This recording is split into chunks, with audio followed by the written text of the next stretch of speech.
Dans le majestueux royaume d'Agondo, un prince nommé Kossi est destiné à devenir roi. Il est le fils unique du roi Agoli, un souverain respecté et vénéré pour son attachement aux anciennes traditions agondoennes. Kossi est un jeune homme noble, courageux, mais souvent pris dans des doutes intérieurs. Depuis sa naissance, il a été formé à devenir le futur roi, et chaque aspect de sa vie a été régulé par les codes ancestraux du royaume. Cependant, Kossi ressent un vide intérieur. Les cérémonies royales, les sacrifices aux ancêtres et l'attachement au pouvoir sont devenus des rituels qui lui semblent de plus en plus déconnectés de la vérité qu'il cherche. Ses pensées le conduisent vers une quête spirituelle qu'il n'ose avouer à personne. Un jour, une nouvelle figure arrive au palais, Aminatou, une jeune chrétienne. Aminatou a grandi en ville, mais elle est retournée au village pour prêcher l'Évangile, convaincue que la foi chrétienne pourrait apporter la paix et la prospérité dans son village d'origine. Elle est douce, pleine de compassion et dévouée à aider les plus pauvres du royaume. Très rapidement, elle gagne l'affection du peuple, mais elle est loin d'être appréciée par la famille royale, en particulier par le roi Agoli, qui considère le christianisme comme une menace aux valeurs ancestrales du royaume. Un jour, alors qu'Aminatou distribue des vivres dans les villages voisins du palais, elle rencontre Kossi pour la première fois. C'est un moment électrique. Leur rencontre est marquée par une admiration immédiate, mais aussi par une tension palpable. Kossi est frappé par la foi inébranlable d'Aminatou, et son cœur s'ouvre à une vérité qu'il n'avait jamais envisagée. Il commence à assister secrètement à ses prêches et à lire la Bible, intrigué par cette nouvelle vision du monde. Au fil des semaines, Kossi et Aminatou se rapprochent, et un amour interdit naît entre eux. Kossi, divisé entre son devoir envers son père et ses sentiments pour Aminatou, est confronté à une décision impossible.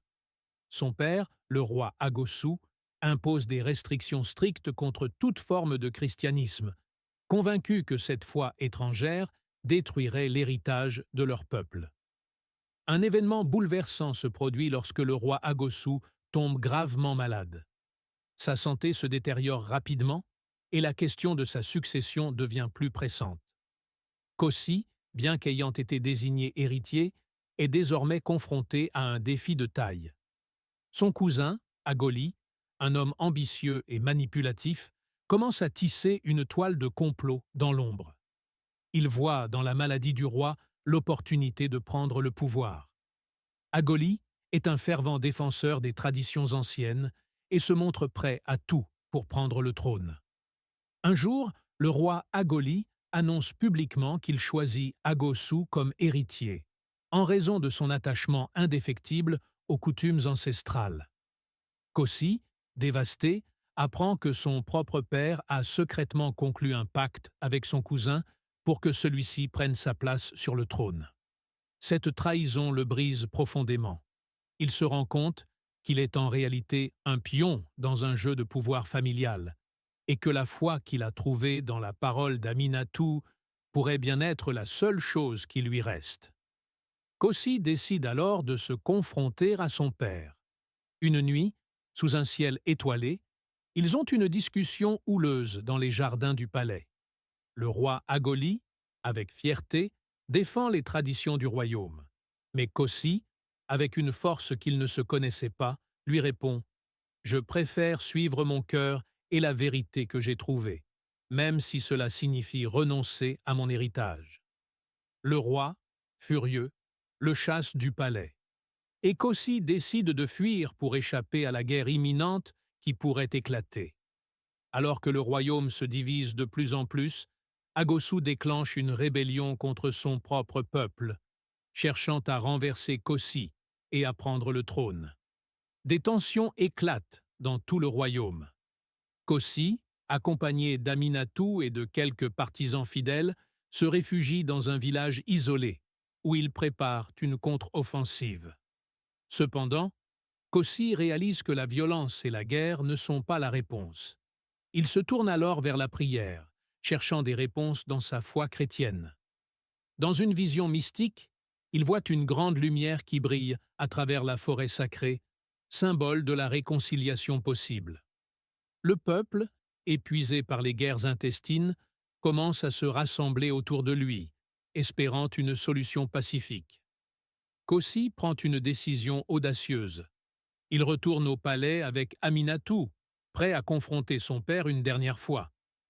Il n'est plus le prince en quête de pouvoir, mais un homme de foi prêt à sacrifier son héritage pour la paix de son peuple.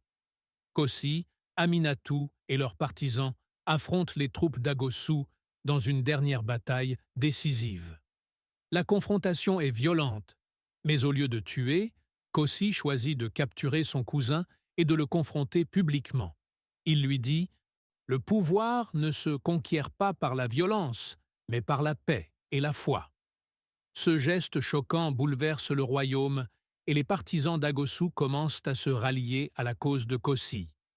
Le roi Agoli, témoin de cette réconciliation, comprend alors que son fils a choisi la voie de l'amour et de la paix, non pas pour fuir son héritage, mais pour en créer un nouveau. À la fin de la bataille, le roi abdique en faveur de Kossi, non pas pour son pouvoir militaire, mais pour sa sagesse et sa foi. Un nouveau royaume, une nouvelle ère Kossi, devient le roi d'Abomey. Mais il choisit de gouverner selon les principes du Christ, réconciliant les anciennes traditions et la foi chrétienne. Le royaume prospère sous sa direction et Aminatou devient sa reine et conseillère spirituelle. Les deux amants, Kossi et Aminatou, symbolisent la fusion de deux mondes, celui des traditions africaines et celui de la foi chrétienne. Le royaume d'Abomey entre dans une nouvelle ère de paix, guidée par la foi et la réconciliation. Morale de l'histoire. Dans une époque marquée par les conflits et les divisions, l'amour et la foi peuvent offrir une solution de paix durable.